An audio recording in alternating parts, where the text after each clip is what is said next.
saling melengkapi banget.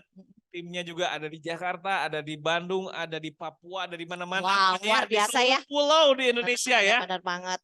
Luar biasa. Dan yang satunya sering banget bicara, yes. Ya. Yang satunya sedikit berbicara.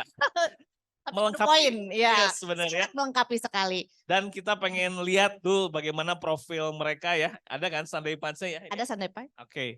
Kita akan lihat langsung pasangan yang luar biasa yang sudah melahirkan banyak pemimpin, leader-leader luar biasa ya.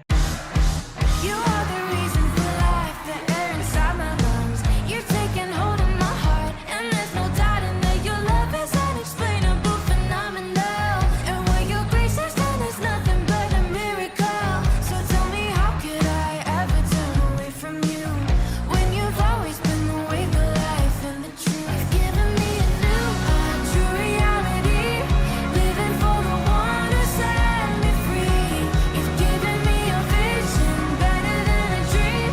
You ain't gotta wake me up, it's not a fantasy.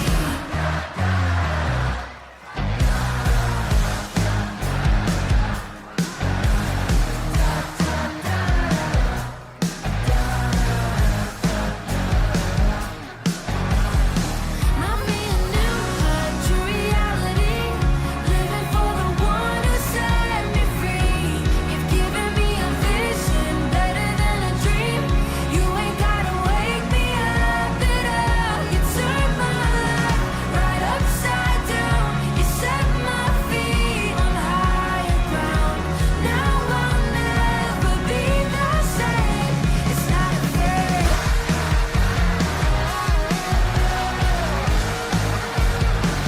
Oke, seneng banget loh hari ini. Silakan duduk teman-teman. Hari ini saya sengaja kayaknya ya Daniel ya. Dia sengaja dari kemarin mempersiapkan saya buat hari ini teman-teman. Jadi minggu yang lalu Daniel itu sengaja pengen makan bareng sama kita. Makan bakso. Bener ya timnya Riko ya bener ya. Nah, Daniel tuh pengen makan bakso sama kita. Pengen ngobrol gitu ya. Dan dia sengaja bikin seneng-senengin hati saya. Karena dia buktikan ngobrol sama Riko 1 kali closingnya 9 katanya gitu. Hebat, Daniel tuh hebat loh. Penuh preparation. Makanya dia yang ngurusin semua IO-nya Legacy itu Daniel tuh. Sekali lagi boleh kasih aplaus dong teman-teman. Ya. Ini orang-orang nih boleh kasih aplaus dong teman-teman. Kasih aplaus buat siapa nggak tahu. Dia kasih aplaus aja ya. Oke. Buat yang baru nama saya Riko. Perkenalkan. Kata kenal maka kata sayang katanya. Jangan terlalu sayang, sekali lagi istri saya ada di depan. Ya, nanti aja kalau dia lagi keluar, kita boleh lebih sayang. Hari ini saya mau ceritain satu hal. Tadinya bukan mau cerita ini sih, tapi karena hari Senin kemarin, saya dengar dari Wendy. Randy, oh iya Sabtu ya. Wendy Sabtu apa Senin? Senin kemarin saya dengar dari Wendy bicara tentang rest. Dalam kurung ore gitu ya, restore. Siapa yang dengar sharingnya Wendy hari Senin? Aduh, saya merasa diberkati sekali. Thank you, boleh kasih aplaus dong buat Wendy dong. Saya jadi tergelitik untuk saya mau bawain cerita tentang rest ini lebih lagi menutup bulan September karena kita mau very sprint di 3 bulan terakhir. Ya, yang setuju kita akan sprint boleh kasih kata saya. Oke, kita akan sprint banget 3 bulan terakhir. Bulan Oktober, bulan November, bulan Desember. Itu katanya udah bulan-bulan tanpa rest katanya ya. Tapi saya mau bilang hari ini kita perlu rest. Betul ya Coach Wendy ya? Kita perlu rest. Saya mau ceritain satu cerita tentang kami, Riko dan Adri. Tentu bukan hubungan intim yang kami lakukan, bukan yang akan saya ceritakan. Saya akan ceritakan waktu kita gagal jadi agency manager tahun 2014. Oh iya, maaf ya Alea sama Noah kalau satu hari kalian dewasa dan melihat percakapan ini, maaf ya. Oke. Kami 2014 gagal menjadi agency manager. Buat teman-teman yang baru hadir hari ini, jadi jenjang dulu ya, kalau sekarang 3 jenjang, kalau dulu tuh 4 jenjang. Dari unit manager, senior unit manager, terus agency manager. Ya, dari partner, UM, SUM, dan AM. Untuk mencapai agency manager dibutuhkan omset 2,7 miliar, teman-teman. Hari ini jadi AD berapa miliar? 900. Ya, jadi berbahagialah hai para AD. Mana AD angkat tangan? AD angkat tangan yang tinggi. Oke, berbahagialah dan bilang bahwa jadi AD sekarang lebih mudah. Bisa ya Nil ya? Bisa, awas lu, gue lihat nanti akhir tahun ya. So kami udah fight mati-matian. Kami naik jadi senior unit manager. Lalu kita berikrar, saya dan istri saya berikrar untuk kita jadi agency manager. Waktu itu ya namanya ya. 1 tahun ini. Kita fight mati-matian. Setiap pencapaian dari awal tahun sampai dengan pertengahan tahun semua kita achieve. Baik pencapaian partner maupun pencapaian sebagai leader. Kita achieve semua tuh, you name it lah. Apapun pencapaian yang zaman dulu ya. MOAC kita achieve. Rookie aja kita achieve. Ini apa dulu Aum Bali Lombok kita achieve. Jadi semua kita achieve. Dan itu bikin saya mungkin ya jumawa teman-teman ya. Saya itu jarang sombong kalau nggak dipaksa. Cuman waktu itu saya kayaknya terpaksa oleh keadaan saya jadi sombong. Terus saya ketemu sama para leader-leader yang kita sering trip bareng. Dan mereka bilang, ayo mah calon AM, ini mah calon AM. Aduh saya udah bangga banget. Tiba-tiba hal yang kita impikan tidak menjadi kenyataan di akhir tahun. Ya, bulan Desember kita menyadari kita kekurangannya 300 juta API. Jadi 2,4 udah kita collect dan 300 juta lagi masih kurang di bulan Desember.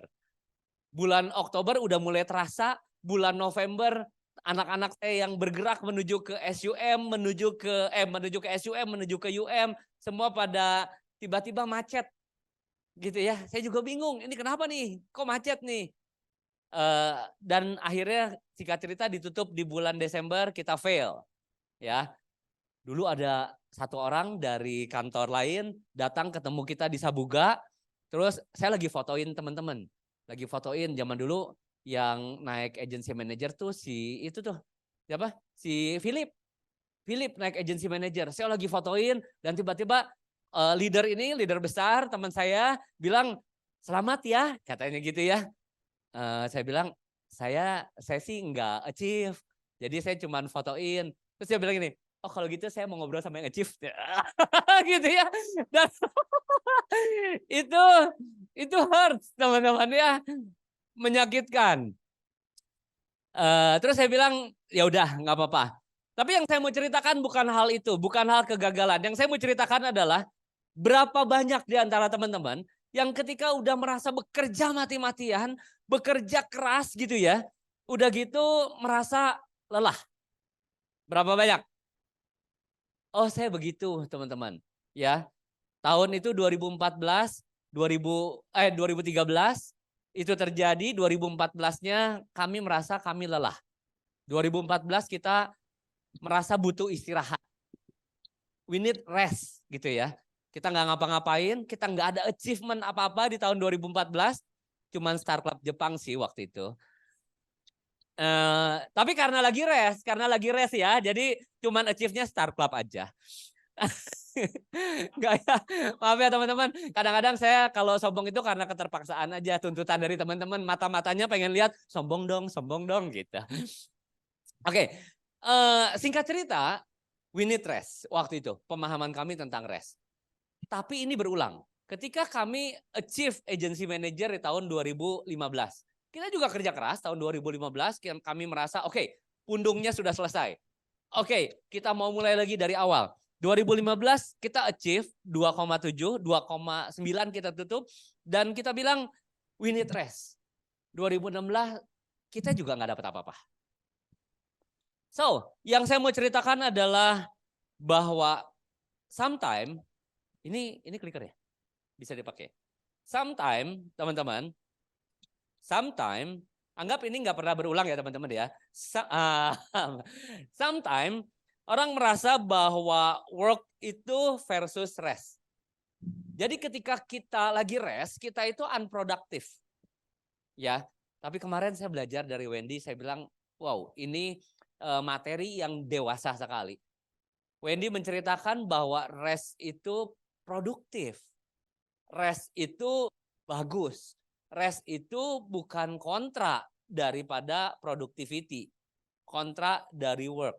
Karena sebenarnya work ditambah rest itu kita bisa achieve goal. Kenapa enggak work katanya gitu ya, baru bisa achieve goal? Enggak begitu. Boleh baca teman-teman yang hitamnya nih ya, tulisan putih 2, 3.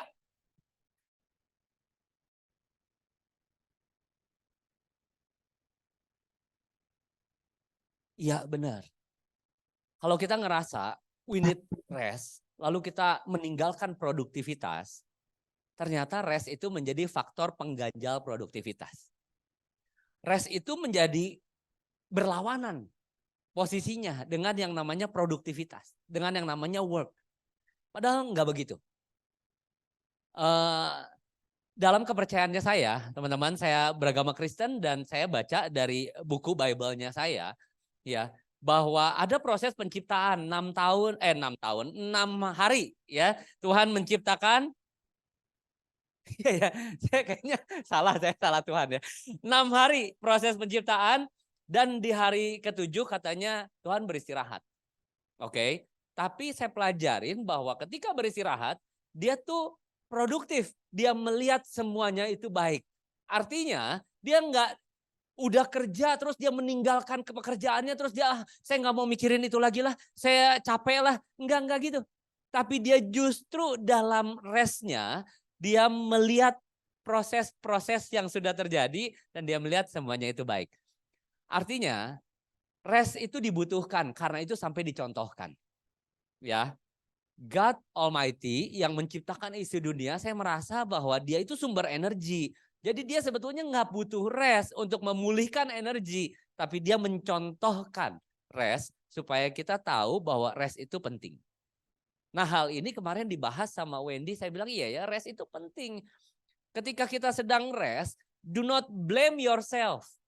Jangan menyalahkan diri kayaknya, aduh gue teh lagi gak produktif banget gitu ya. Enggak.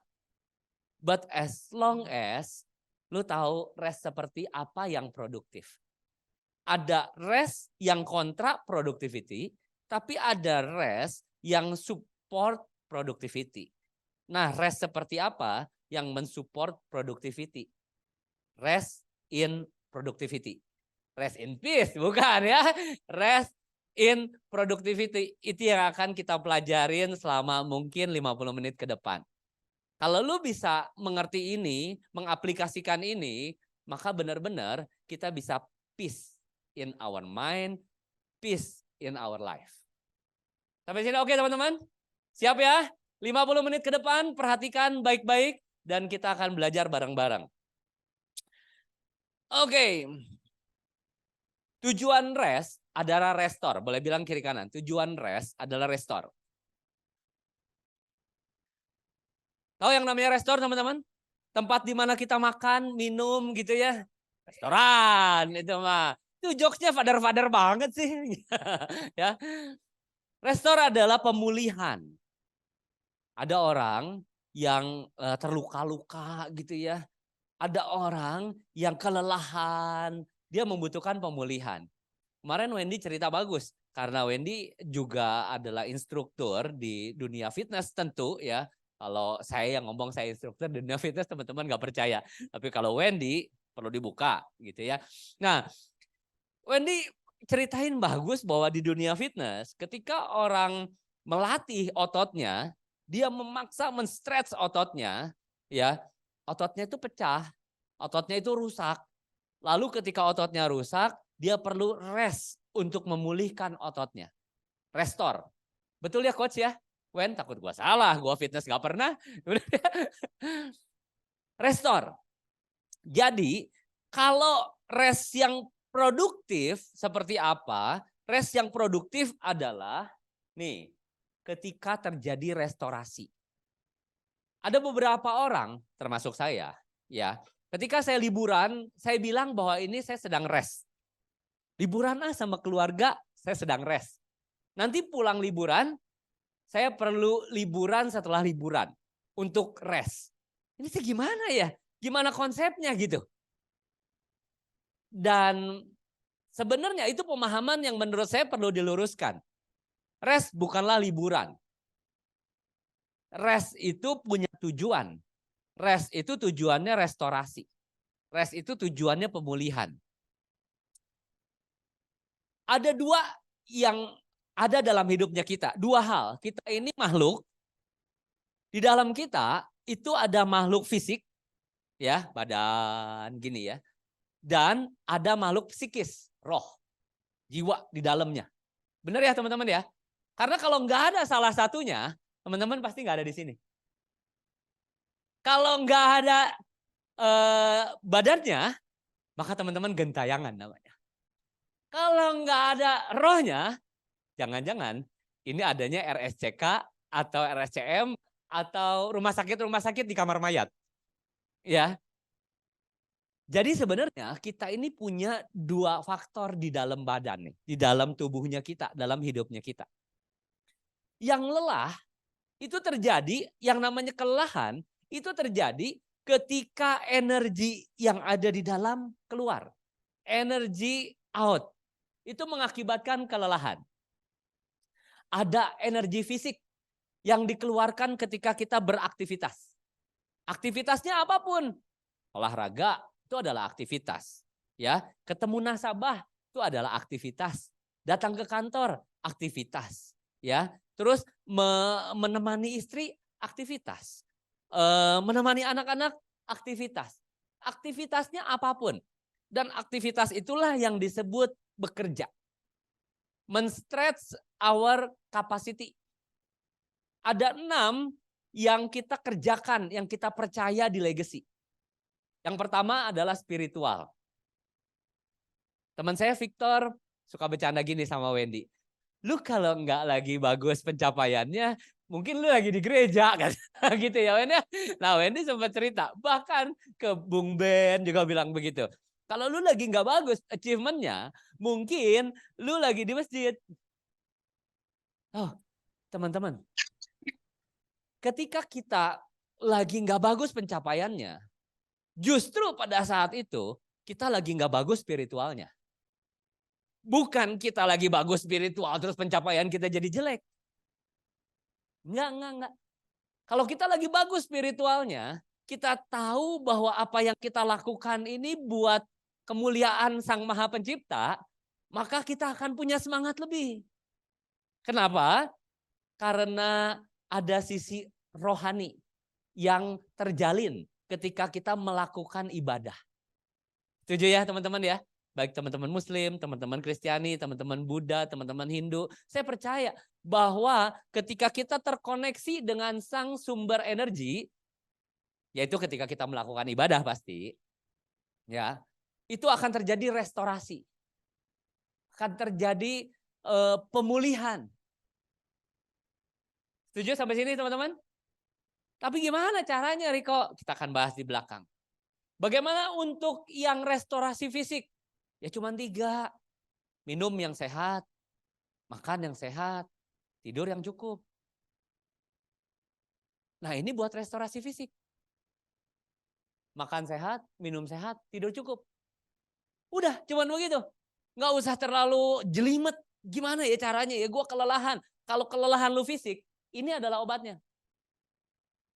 Tapi kalau kelelahan kita yang fisik kita pikir, lalu kita sudah melakukan ini, tapi masih tetap kita merasa enggak semangat, masih tetap kita merasa anxiety gitu ya. Apa namanya? Anxiety gitu ya. Itulah pokoknya gitu ya. Ada kekhawatiran gitu. Saya juga pengen berusaha bahasa Inggris supaya kelihatan pinter kayak Glenn. Gelisah, geli-geli basah. Oke. Nah, tapi kita tetap masih ada di situ, masih tetap belum mau bergerak, masih tetap belum mau melakukan activity. Jangan-jangan bukan fisiknya. Yang need rest itu bukan fisiknya. Karena kalau misalkan kita membutuhkan rest fisik, kita cukup makan sehat, minum sehat, tidur cukup, dan ini terjadwal. Simple, makan sehari 3 kali yang biasa sehari 3 kali. Sehari 2 kali yang biasa sehari 2 kali, ya udah. Minum ya udah, jadwalin aja minum nggak makan waktu banyak kok. Ya. Lalu tidur, ya jadwalin aja. Tidur 8 jam, ya udah tidur 8 jam. Normal aja. Dan seharusnya teman-teman, it is supposed to be kita akan restore secara fisik. Tapi kalau kita belum bergerak-gerak nih, belum melakukan activity nih, jangan-jangan yang kita perlu cek adalah mentalnya nih. Ya, manusia rohnya kita nih. Kita perlu cek. Jangan-jangan si kekhawatiran, si kelelahan, si kekecewaan, si marah-marah, si nggak berani, si ketidakberhargaan, itu tuh ada di sini nih. Dan penunjang productivity yang terbesar bukan manusia fisiknya kita, tapi manusia batinnya kita. Nah ini perlu cek nih.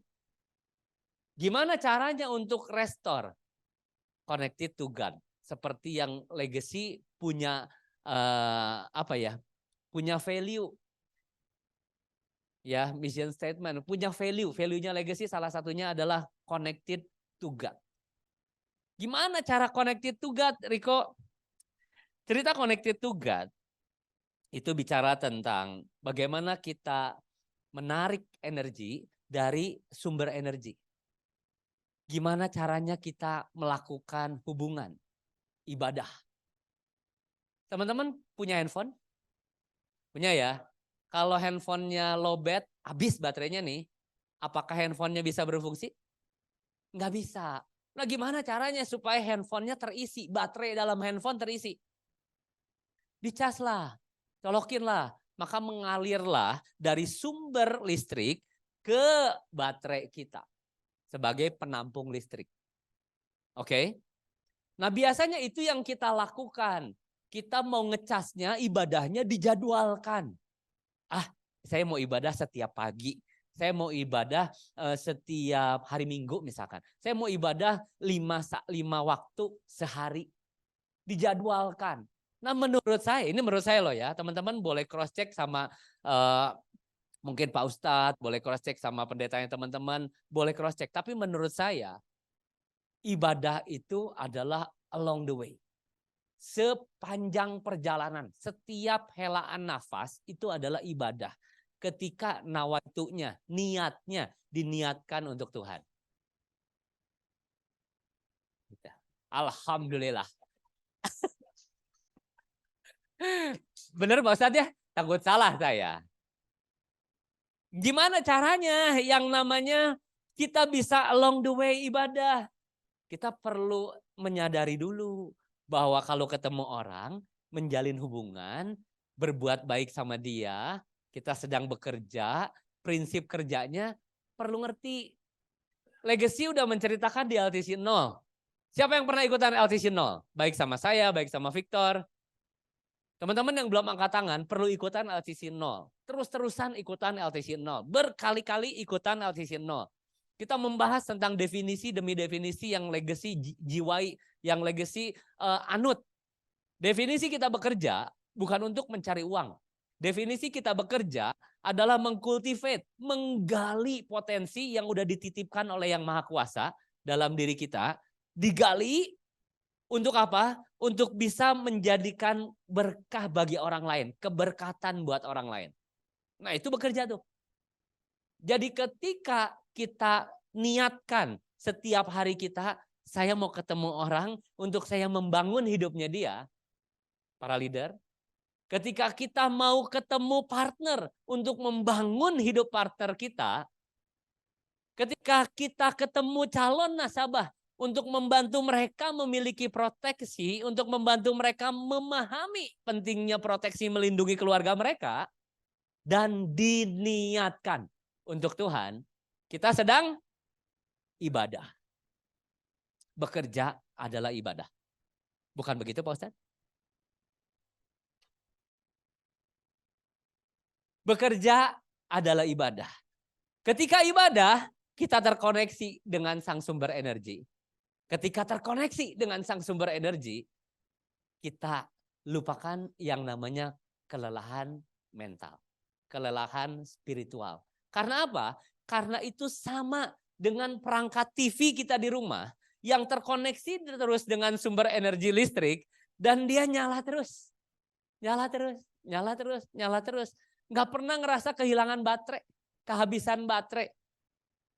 Tapi berapa banyak dari kita yang memperlakukan hidup kita sebagaimana handphone. Dicas, setelah kita rasa penuh, kita bawa-bawa. Lalu setelah itu kita pakai Instagraman, TikTokan, TikTok Live, kita pakai. Lalu setelah itu handphonenya ngedrop baterainya. Lalu kita langsung, dicas, mana charger, pinjam charger. Berapa banyak hidupnya kita yang melakukan hal itu tuh. Kita tidak terkoneksi terus-menerus dengan Sang Maha Pencipta. Karena itu kita mengalami kelelahan mental.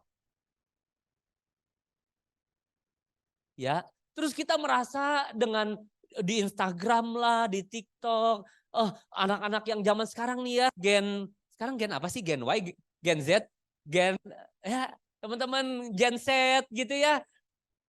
Teman-teman merasa gue butuh vacation nih, staycation daripada mental health gue terganggu ya kan. Jadi gue butuh healing nih. Sebenarnya mental health bisa terganggu, kelelahan mental, itu bukan kita perlu pergi ke tempat yang jauh, bukan. Tapi kita perlu lebih terkoneksi dengan Sang Maha Pencipta, supaya kita tahu ketika kita melakukan sesuatu, ini bukan buat saya, ini buat kemuliaan Tuhan. Ketika kita ketemu orang, saya tahu, ini nggak closing terserah dia. Tapi tujuan saya untuk melayani dia, supaya dia ngerti kalau terjadi musibah dalam keluarganya nggak berantakan. Oke? So apa action plan-nya, Riko, untuk kita bisa connected to God? Hitunglah berkat dan kebaikan Tuhan yang kita terima setiap harinya kita. Lu bisa nafas gini aja ya. Lu tanya Glenn yang kemarin segep-segep nih. Ispa gitu ya. 18 juta cuy si Glenn. Cuman senep-senep gitu ya. Lu tanya Esther tuh, 20 juta tuh Ispa. Ya. Untung dibayarin. Kalau nggak dibayarin, itu makin senep-senep. Udah senep-senep paru-parunya, senep-senep dompetnya teman-teman. Untung dibayarin. Hitung berkat dan kebaikannya Tuhan. Setiap hari. Sehingga kita, ketika kita bangun pagi, kita seger. Aduh, terima kasih ya Allah. Terima kasih ya Tuhan. Terima kasih ya, terima kasih ya. Yang berikutnya, keep worshiping God. Tetaplah mengucap syukur. Kalau kita pinter, terbiasa menghitung berkat, maka resultnya adalah kita terbiasa mengucap syukur. Benar? Kalau kita terbiasa menghitung ketidaknyamanan, menghitung ketakutan, maka resultnya adalah bersungut-sungut, ketakutan, marah-marah, kekecewaan. Benar? Keluh kesah, itu resultnya. Jadi terbiasalah menghitung berkat. Yang datang ke sini suami istri boleh angkat tangan, atau yang udah punya suami, punya istri. Vika mau angkat tangan, saya doain ya. Untuk segera punya suami. Teman-teman, kalau lu rencananya mau membangun hubungan dengan istri, membangun rumah tangga untuk jangka waktu yang langgeng, biasakanlah menghitung kebaikannya istri. Biasakanlah menghitung kebaikannya suami. Suami gua dibandingin sama suami-suami yang lain ya. Suami gua itu lebih cabi kata Westi ya. Lebih cabi. Nyoy-nyoy empuk banget. Kan gitu ya. Ya, apapun yang menurut lu bagus, lu biasakan untuk itu dihitung, diperhitungkan. Supaya apa? Supaya kayak om tante di tengah. Boleh kasih aplaus buat mereka. Saya senang banget. Udah beberapa minggu ini, kalau saya datang hari Senin, karena hari Sabtu sering di Jakarta, kalau hari Senin saya suka lihat om sama tante, saya bilang, ini hebat ya. Bukan karena mereka datang ke sini terus hebat, kita semua juga datang ke sini, enggak. tapi mereka menjaga kelanggengan pernikahan sampai seusia sekarang itu nggak gampang. Betul ya? Sekali lagi boleh kasih aplaus dong. Itu nggak gampang. Coba kalau mereka menghitungnya keburukan pasangan satu sama lain. Ya, suami saya mah gini, suami saya mah gitu, suami saya, wah. Sebentar teman-teman, ya cuman sebentar. Maka om sama tante ini kalau mereka menghitung keburukan pasangan satu sama lain, mereka nggak akan jadi role model di tengah-tengah kita hari ini. Setuju ya? So, bagaimana untuk connected to God? Hitunglah berkat-berkatnya, lalu keep worshiping Him. Tetaplah mengucap syukur, terus terima kasih, terima kasih. Karena ibadah bukanlah meminta-minta, bukan. Setiap kali kita berdoa, kita meminta-meminta, bukan. Doa atau worship atau ibadah itu kata aslinya adalah pengucapan syukur, pengagungan. Jadi ketika kita berdoa meminta itu bukan ibadah. Itu kita ya minta aja gitu ya. Tapi ketika kita mengagungkan itu kita worship. Dan gimana kita bisa keluar pengagungan kalau yang kita ingat adalah keburukan? Itu kontradiktif. Nggak bisa. Oke. Dan yang ketiga yang perlu teman-teman lakukan adalah ketika kita memilih untuk ada di sini, kembali ke LTC 0 ya, memilih untuk menjadi profesional agent, untuk menjadi konsultan finansial, teman-teman sudah memilih untuk membantu banyak orang di luar sana, menolong banyak orang di luar sana, mengerti makna proteksi buat keluarganya. Oke. Yang kita lakukan adalah menolong, yang kita lakukan adalah membantu penyadaran makna bekerja yang kita sadari hari demi hari, membuat kita setiap bangun tidur, kita tahu siapa lagi yang saya mau bantu hari ini. Bukan beban, bukan mental. Aduh nggak closing, aduh gue telepon dia nanti ditolak nggak ya? Aduh kalau gue telepon dia gimana ya, nanti pikiran dia sama gue gimana ya, dia pikir gue agent. Emang gue agent, ya nggak usah pikir-pikir, emang gue agent. Jangan, nanti apa pikiran teman gue ya, nanti teman gue mikirnya gue agent lagi. Emang lu agent. Jadi what's wrong with agent? Come on guys, lu udah pilih. Dan ketika kita memilih, make sure kita udah memilih dengan semua konsekuensinya. Lucu banget kalau seorang petinju masuk ke dalam ring, memilih untuk bertinju, dan dia berdoa di pojokan, Tuhan kalau boleh saya jangan kepukul. Kalau boleh saya jangan kepukul. Ini udah perawatan, sayang banget Tuhan. Kan itu aneh banget. Kenapa lu jadi petinju kalau gak mau kepukul? Ya kan?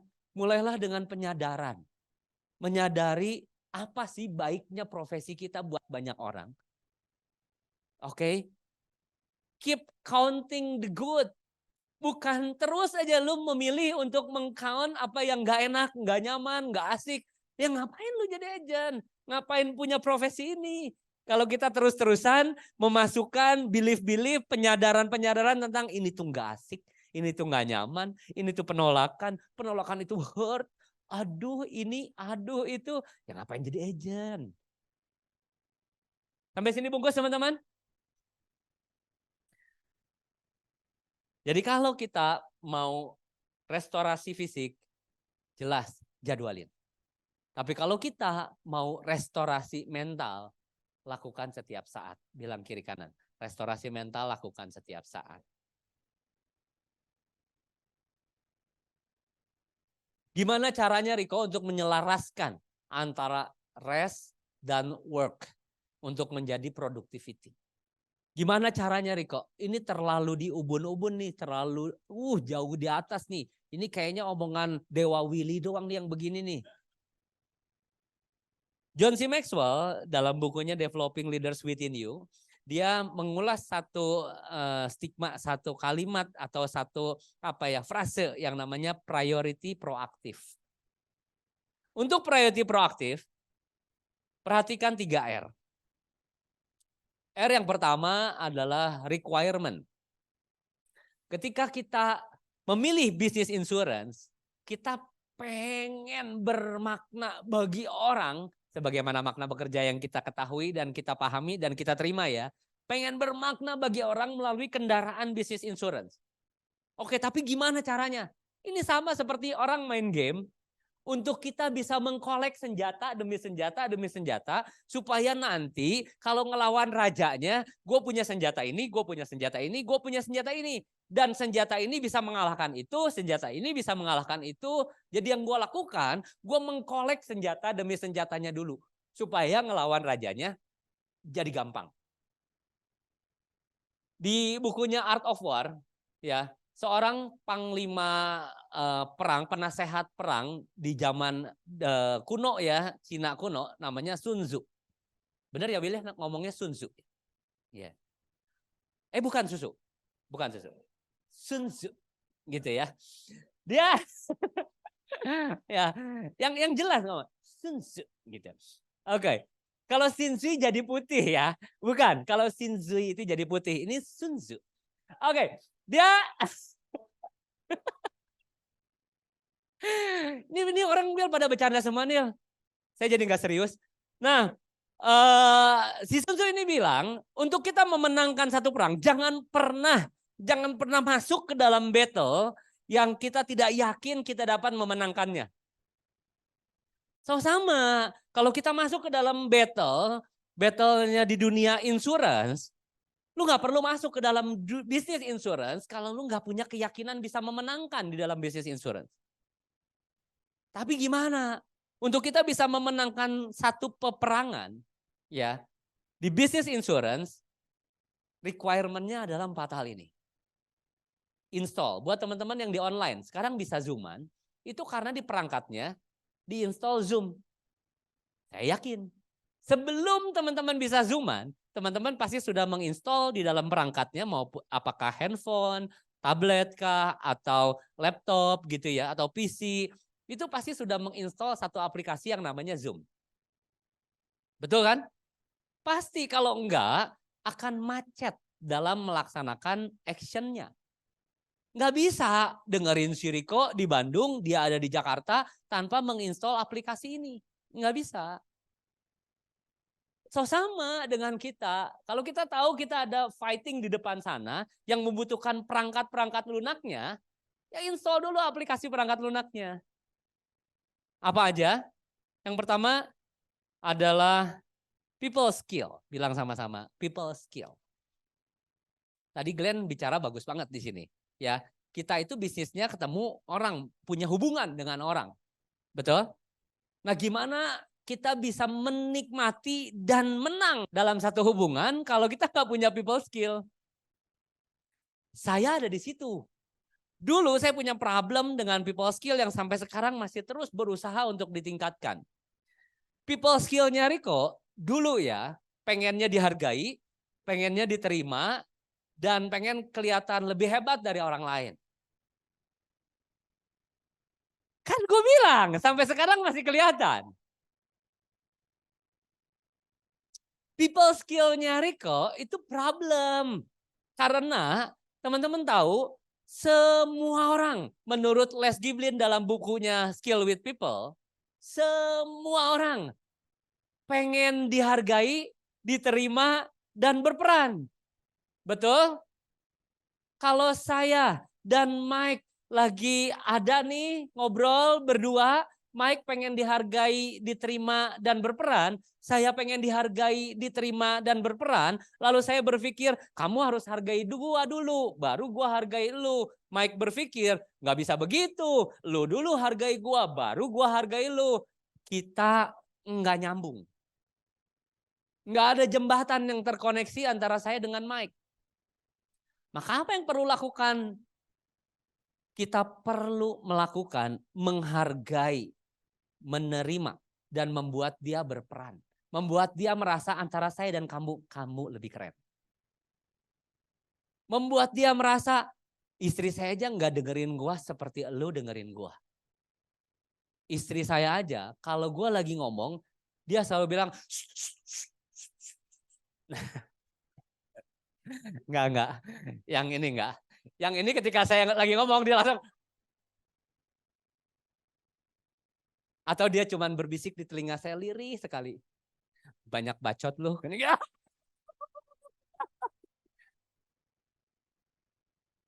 Enggak ya. Enggak. Anak-anak enggak ya. Bunda enggak begitu ya. Alian Noah, sekali kalian dewasa ngelihat ini di YouTube, Bunda enggak begitu. Lalu bagaimana dengan people skill yang lain? Legacy itu wadah yang keren banget untuk kita bertumbuh. Kalau teman-teman tidak merasakan ini, something wrong kayaknya dengan Anda dan saya. Karena legacy mendatangkan mentor-mentor untuk kita mempelajari DISC lah. Benar? Itu kan seni bagaimana kita mengenal orang lain. Dominan, intim, stabil, cermat, datangkan Ko Jeffrey setiap bulan. Yang dia terus-terusan kasih hal-hal yang berbau, bukan asuransi loh. Karena Ko Jeffrey sendiri bukan seorang praktisi insurance. Tapi kita datangkan untuk kita bisa mengenal orang lain lebih baik. Memahami orang lain lebih baik. Pertanyaannya, kalau legacy menyediakan, mentornya didatangkan, pakai biaya loh ya. Bagaimana responnya? Karena respon kita yang menentukan kita akan menginstall aplikasi ini dalam hidup kita atau enggak. Handphone lo itu mampu buat menginstall Zoom. Zoom-nya, installnya juga gratis. Tapi bagaimana respon pemilik handphone? Itu yang akan menentukan. Apakah Zoom itu akan terinstall di dalam handphone sehingga bisa membuat kita bisa zooman. Respon Anda yang menentukan. Oke, bagaimana pola pikirnya kita ketika kita mendengar, wih ini ada MBTI. MBTI adalah seperti DISC, salah satu bentuk pendekatan pemahaman individu. Apa responnya kita? Apakah kita jadi, gue pengen belajar dong, supaya gue pengen menginstall people skill lebih baik. Atau, aduh nggak ada pentingnya lah ya gini-ginian, nggak ada faktor pengaruh sama API. Jauh ke Star Club juga. Yang mana? Atau ketika seorang custom mentornya kita datang menceritakan tentang NLP, metaprogram, bagaimana kita bisa mengenali bagaimana ya orang ini ketika mengambil keputusan. Apakah dia away from, apakah dia toward, apakah dia internal, ataukah dia eksternal. Nah responnya kita gimana? Menganggap bahwa enggak lah, nggak penting. Atau ini salah satu tools yang saya bisa pelajari menjadi skill dalam diri saya dan saya bisa praktekkan untuk memahami orang. Which one responnya kita? Oke. So itu bicara tentang people skill. Karena ketika kita semakin ahli dalam people skill, maka kita akan semakin mudah memahami teman bicara kita. Sekali lagi ya, semakin ahli kita dalam people skill, maka semakin mudah kita memahami teman bicara kita.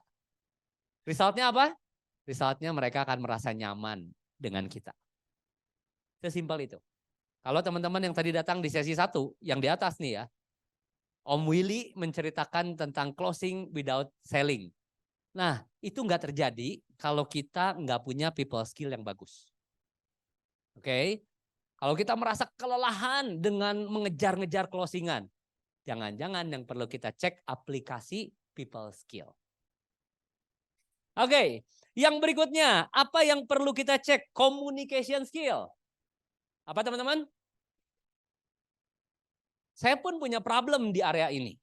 Ya, communication skill yang saya tahu adalah pinter ngomong.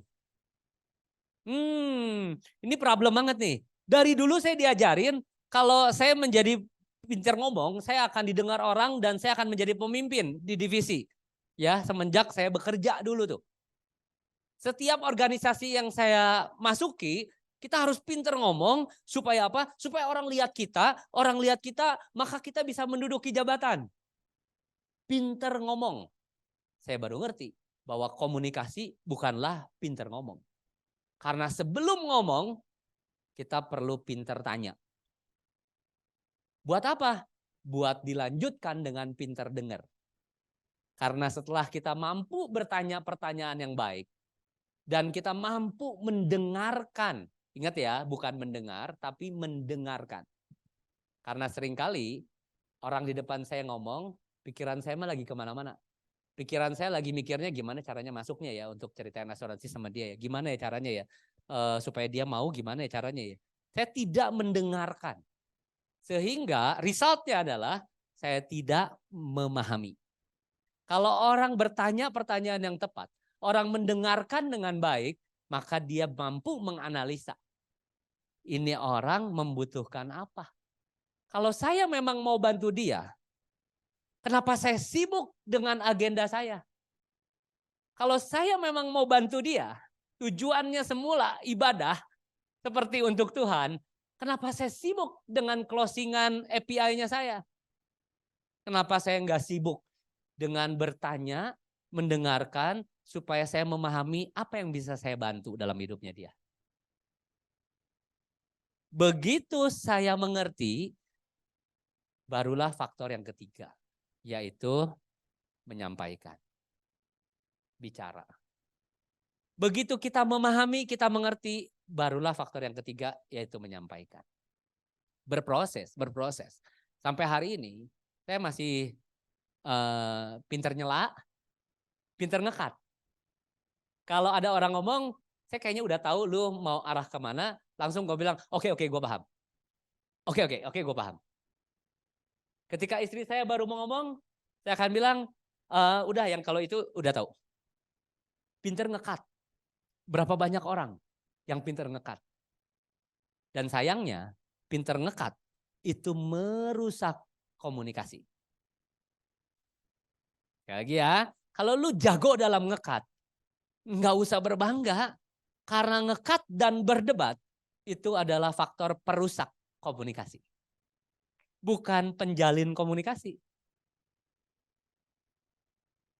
Jadi stoplah berpikir bahwa pinter ngomong dan pinter debat adalah jago berkomunikasi. Berhentilah berpikir itu. Karena di dunia kita, yang kita perlu install ilmu komunikasi yang benar, pintar bertanya, pintar mendengar, baru kita pintar menyampaikan. Sampai sini aman? Oke, yang ketiga, apa yang kita perlu install? Yang kita perlu install adalah insurance knowledge. Ini, karena kita ada di dunia asuransi. Ada berapa banyak partner, berapa banyak leader yang nggak tahu apa-apa di dunia asuransi. Nah, ngapain ada di sini? Tentang produk, tentang program, nggak pernah mau belajar. Apalagi tentang bisnis, nggak ngerti apa-apa. Padahal yang namanya kita ada di dunia asuransi, pengennya closing, pengennya bantu orang itu sampai dia punya asuransi baru dia terbantu loh teman-teman. Bukan sampai dia tahu bahwa asuransi itu bagus dan dia nggak punya lalu terjadi musibah. Nggak terbantu. Ya. Tapi bagaimana caranya? Kita bisa membuat dia believe. Tadi Ko Willy bilang, orang menimbang dengan logika tapi dia membeli dengan emosional. Bagaimana? Belief itu bicara emosional. Logik dan emosional itu menjadi belief seseorang.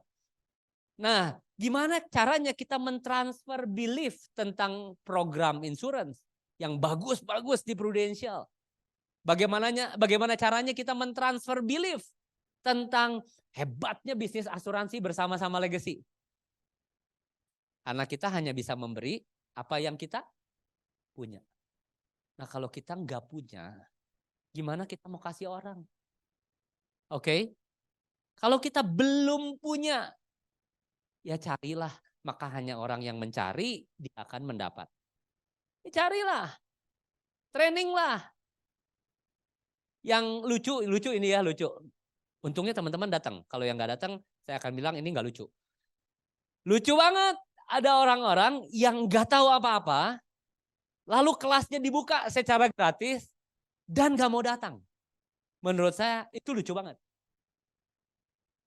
Tapi dia berharap satu hari nanti saya akan berhasil di industri insurance. Seperti Ko Andre bikin agensi nomor 1 di Jawa Barat. Menurut saya itu lucu banget. Kalau teman-teman yang di sini nih, ini nggak lucu. Ini benar, boleh kasih aplaus tuh buat teman-teman. Ya, ini benar. Teman-teman ngerasa bahwa saya belum berhasil, karena itu saya perlu datang. Karena itu saya perlu tahu lebih. Karena itu saya perlu pelajari lebih. Itu benar. Boleh bilang kiri kanan dong buat yang datang. Untung lu datang hari ini.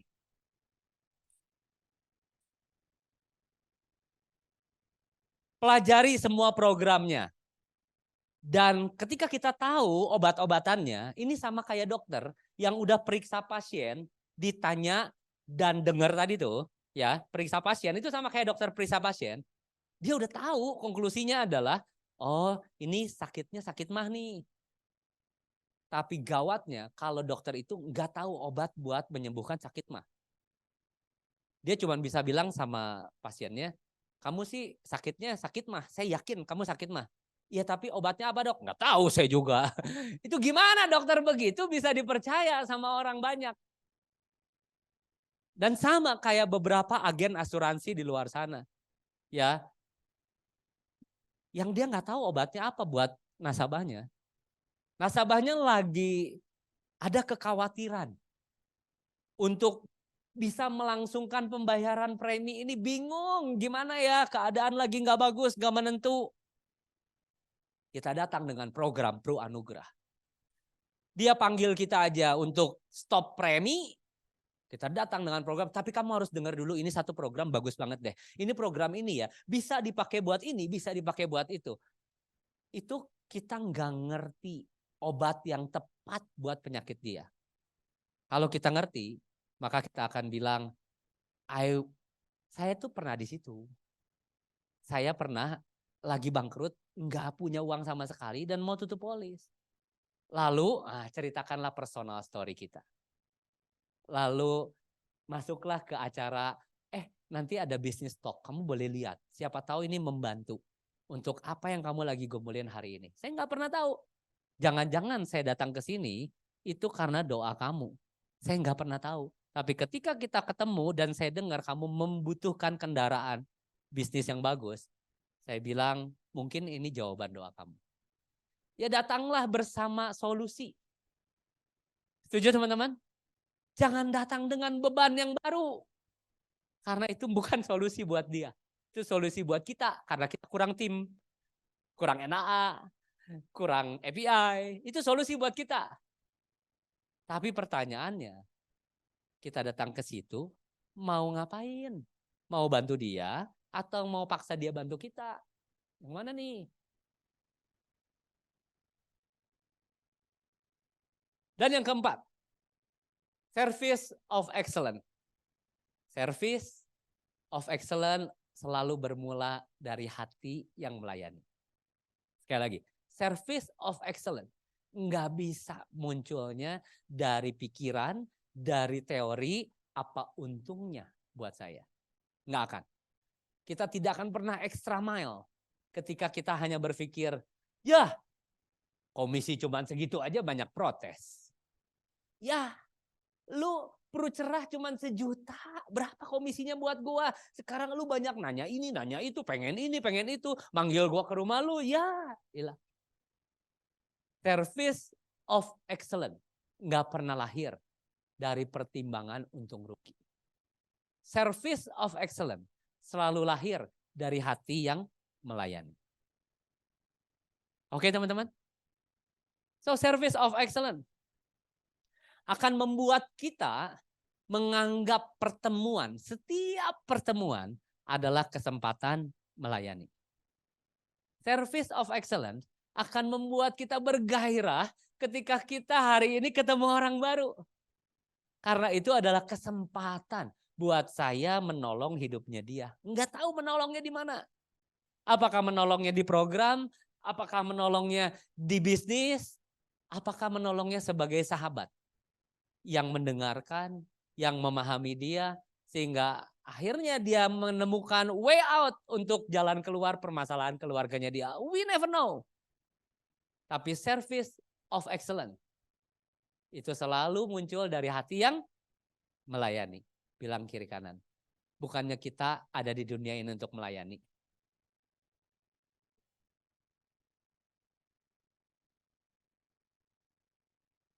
Oke. Daniel udah 3/4 cerita sharing Dia langsung merasa kepanasan. Waduh, kepanasan. Lalu dia pindah pengen deket ke istri saya supaya adem. Sama saya juga kalau lagi panas deket istri saya adem. Gimana? Masuk nggak teman-teman? Masuk. Oke. So, R yang pertama itu yang saya bahas panjang adalah requirement. Karena begitu syaratnya terpenuhi, checklist akan muncul R yang kedua yang kita bisa analisa, yang menjadi tolak ukur. R yang kedua adalah return, hasil. Kalau kita udah install 4 hal tadi dengan baik, maka hasilnya apa teman-teman? Rasio closing akan meningkat. Pasti. Coba penasaran, kalian terus analisa. Kalau gue udah install ini ya, gue lebih kenalin orang, gue lebih pahamin orang. Terus gue lagi pengen belajar untuk mengenali meta programnya apa ya. Orang ini karakternya termasuk yang mana ya. DISC-nya apakah dia dominan intim, apakah dia termasuk stabil. Bagaimana cara menghandle orang intim, menghandle orang stabil. Terus kita coba terus jadi skill. Teman-teman boleh cek. Apakah rasio closing teman-teman meningkat? Gimana cara ngeceknya kok?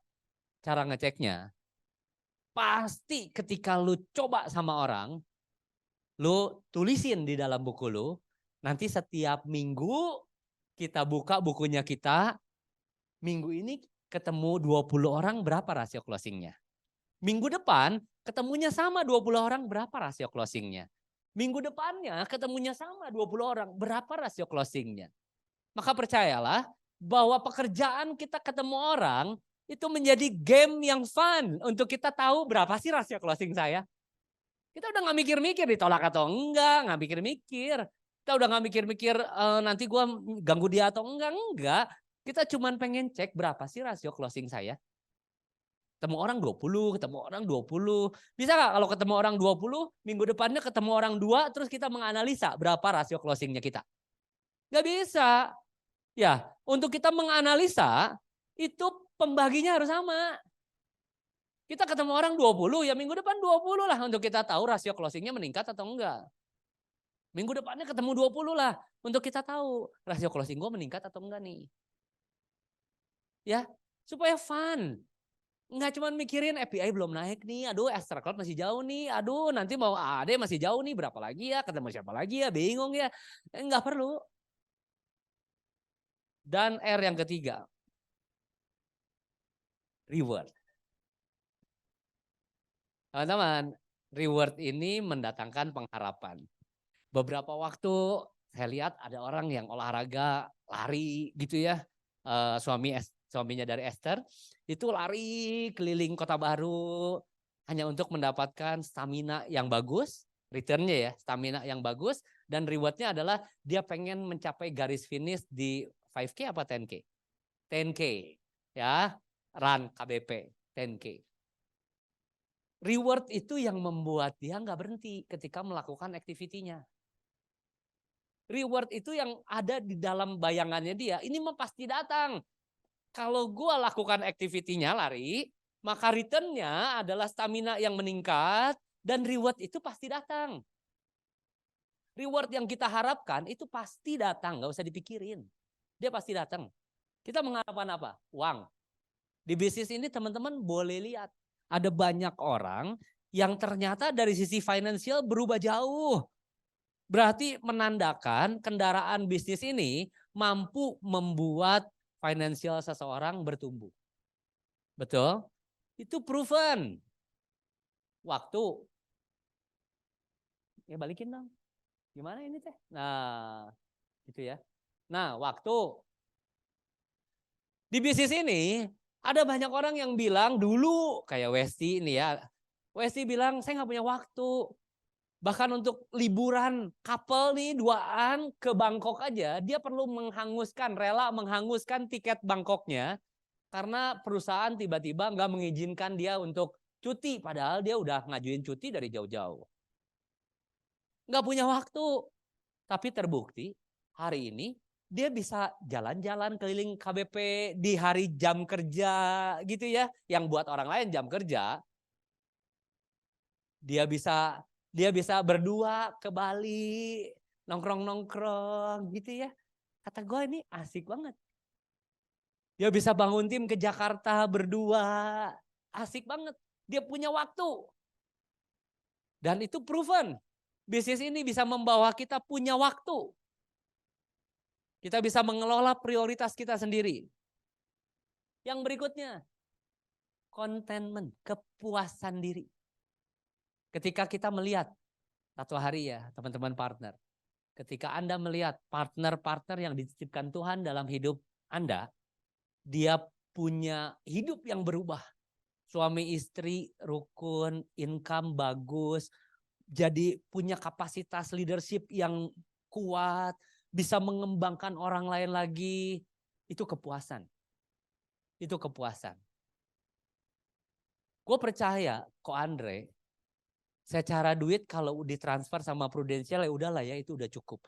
Tapi begitu dia lihat si Rico, si Willy, si Victor, si Philip, hari ini berubah kondisinya, kondisi hidupnya bukan cuman kondisi keuangannya. Buat Ko Andre, saya percaya itu pasti kepuasan. Dan kalau saya belajar dari satu orang teman saya yang hampir moksa ke langit. Namanya siapa teman-teman? Pak Willy, dia sangat mengenal otak-otak karena istrinya dari Palembang. Jadi dia mengenal kemampuan otak manusia. Katanya kalau puas, kalau orang puas ada hormon yang keluar. Hormon apa Kak Willy? Endorfin. Ada dan pengen mengulangi lagi, dan pengen mengulangi lagi, dan pengen mengulangi lagi. Dan kalau teman-teman udah masuk ke kategori ini, ada kepuasan dalam diri, pengen mengulang, pengen mengulang, pengen mengulang, maka yang terjadi adalah ini. Yuk kita baca sama-sama yuk. 2, 3.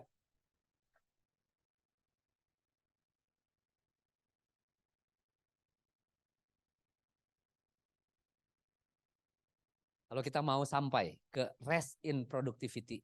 Di mana ketika kita bekerja, kita udah gak bisa bedain saya lagi bekerja atau saya lagi melakukan hobi ini ya. Saya udah enjoy banget. Seperti layaknya kalau kucing berjalan dengan 4 kaki, dia tidak merasa lelah. Karena memang dia dilahirkan untuk berjalan dengan 4 kaki. Ketika dia berjalan dengan 4 kaki sambil mengeong, dia gak merasa letih. Karena memang dia dilahirkan untuk itu.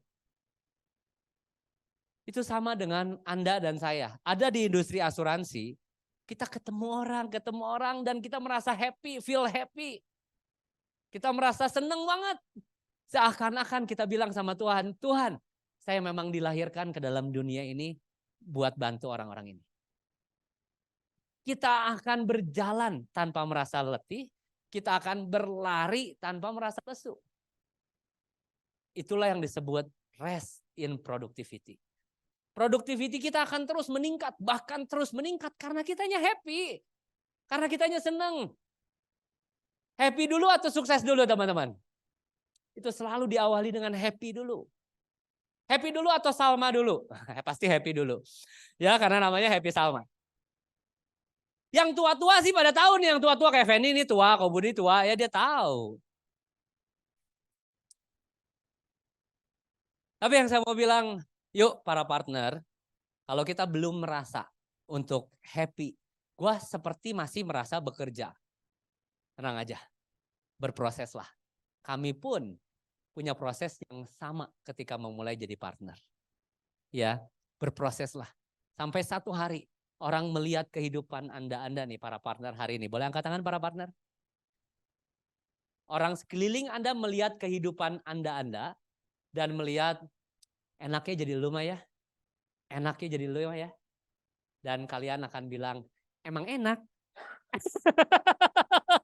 Ya habis mau apa?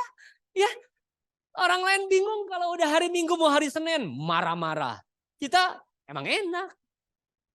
Ya, orang lain bingung kalau mau liburan harus nunggu hari Lebaran. Sementara hari Lebaran semuanya penuh, semuanya naik. Ke Pangandaran aja nunggu hari Lebaran. Kita kapan aja, emang enak.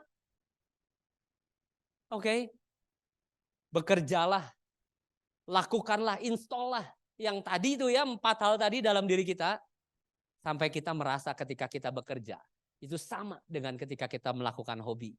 Dan indikatornya adalah banyak orang akan bilang, enak jadi kamu. Emang enak. Itu aja teman-teman, terima kasih, selamat pagi. Wow, thank you Koriko. Gila. Silakan duduk teman-teman. Siapa yang kok Martin kayaknya semangat banget belakang nih. Siapa yang dapat banyak dari Koriko nih teman-teman? Wah gila ya, Koriko hari ini tuh banyak banget bawain hal-hal bagus buat kita semua ya teman-teman ya. Tapi gue mau highlight beberapa yang menurut gue ini bagus banget. Boleh bilang nggak ke kiri kanannya teman-teman nih bilang work tambah rest sama dengan achieve goal. Yo. Ya teman-teman. Bener banget teman-teman. Gue tuh sampai Koriko juga tadi bilang kata jangan lupa kita hitung juga berkat dan kebaikannya kebaikannya Tuhan sama kita setiap harinya.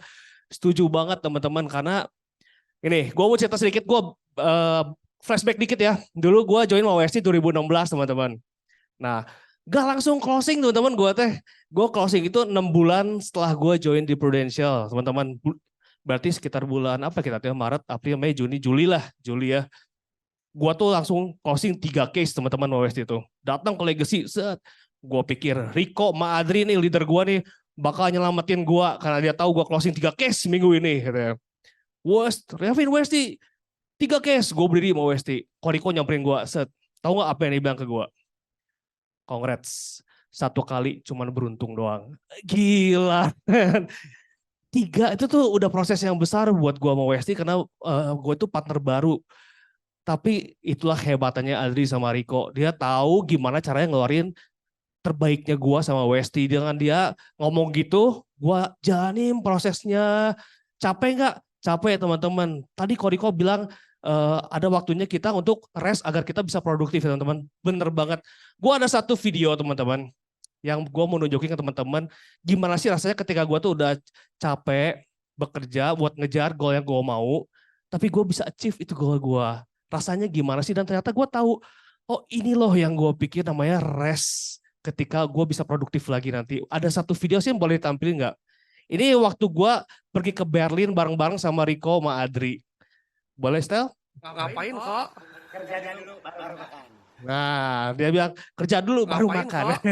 Itu jadi gue pikir, wah gila ya gue selama ini kerja proses, berproses ketemu orang. Tapi ketika gue pergi ke Berlin sama Koriko sama Adri, wah gila. Itu terbayarkan semua teman-teman. So gue berpikir ketika gue balik lagi ke Indonesia, ke Bandung, oke, gue pengen mengulang hal tersebut teman-teman. Karena gue pikir gue pergi sama Adri tuh asik banget. Kalau tahun depan gue nggak dapat lagi nih sayang banget gitu. Gue akhirnya berusaha untuk tiap tahun bisa pergi dapat Star Club teman-teman. Agar apa? Gue bisa ngulang lagi keseruan sama mereka pergi kayak tadi itu loh teman-teman. Kelihatannya kayak serius tadi depan kayak serius ya Koriko tuh. Serius gak sih? Serius ya? Enggak ya. Emang asli juga kayak gitu gak serius teman-teman. Nah so teman-teman. Yuk teman-teman ini kan kita bentar lagi mau Q4 ya teman-teman ya. Bersyukur nih. Udah hitungan berapa jam lagi kita mau memasuki Q4. Ketika di Q4 ini teman-teman semua dari kita nih. Para leader-leader, para partner-partner yang udah lama juga. Pasti mengeluarkan kehebatannya semua di Q4 ini. Jadi teman-teman yang baru-baru datang hari ini bersyukur ada di sini hari ini. Kenapa? Karena mereka semua akan mengeluarkan kemampuan mereka sekuat tenaga. Jadi bisa belajar sama mereka teman-teman. So teman-teman, yuk kita bekerja sampai kita rasanya lagi lakukan hobinya kita. Sampai kita apa? Rest in productivity. Oke? Teman-teman, ada semangat teman-teman? Habis ini teman-teman boleh mau rest sebentar, misalnya mau main atau mengumpul sama leader juga boleh banget. Tapi teman-teman jangan lupa hari Senin atau sampai sampai akhir tahun 31 Desember ada goal-goal yang mau kita capai teman-teman. Oke? Semangat teman-teman, oke? Thank you.